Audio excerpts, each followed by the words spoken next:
இத்தனை வருஷம் நீங்கள் புத்தர் பாடங்கள் எல்லாம் கற்றுக்கிட்டீங்க.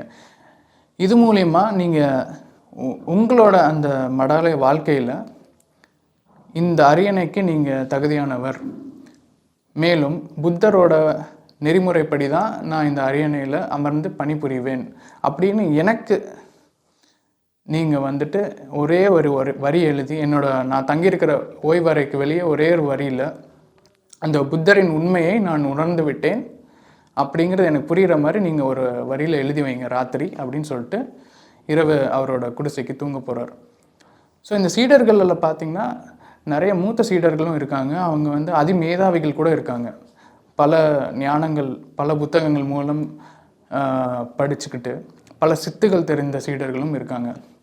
அவங்களாம் என்ன நினச்சாங்கன்னா, சரி மூத்த குருமார் என்ன பதிலை எதிர்பார்ப்பார், தன்னிலையற்ற ஒரு நிலையை நம்ம அடைந்து அந்த நிலையின் மூலம் புத்த நிலையை அடைய முடியுங்கிற விஷயத்த அந்த பல புத்தகங்களில் பல விதமான வரிகளில் படித்தவங்க என்ன பண்ணுறாங்கன்னா, இந்த மாதிரி ஏதோ ஒரு பதில் தான் அவர் தேடுறாரு, நம்ம இன்றைக்கி ராத்திரி எழுதி நம்ம அடுத்த நாளே நம்ம அந்த பதவிக்கு தகுதியானவர்னு வாங்கிக்கலாம் அப்படின்னு நினைக்கிறாங்க.